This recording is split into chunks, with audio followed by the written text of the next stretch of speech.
AB-padolla suosittelen kävesemään silloin, kun on vähän hämärää. Ja vähän ehkä kun on lämpimämpää.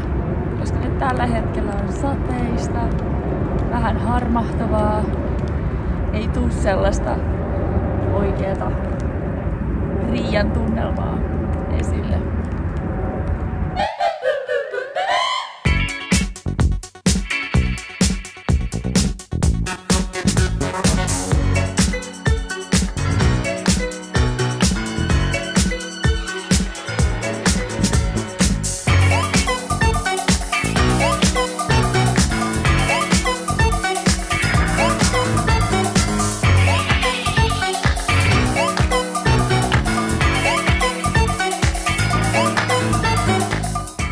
Riika on vähän tällainen kontrastien kaupunki, että yhdessä paikassa on aivan mahtavat, kauniit rakennukset, mutta taas muualla saattaa olla ihan tällainen vähän neuvostoliittolainen jäännös.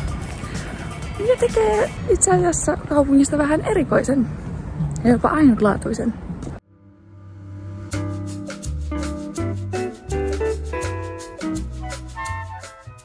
Mä oon tässä museossa. Mulle annettiin tällainen lippu ja sitten tällainen stickeri. Saa nähdä, miten menee. Aika jännittävää.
Täällä opiskelijat yleensä ottaa kirjat esille ja juo kahvia samalla. Hinnat on täällä tosi hellät, että kannattaa sitten kävästä jos on aikaa. Tää Jeshitismigla-nimi tulee sellaisesta neuvostoliittolaisesta lastenohjelmasta, mikä siis voidaan niinku kääntää siilisumussa. Ja täällä usein pidetään tällaisia tansseja tai karaoke-iltoja, että kannattaa tarkkailla niitä sivuja sitten, jos kiinnostaa.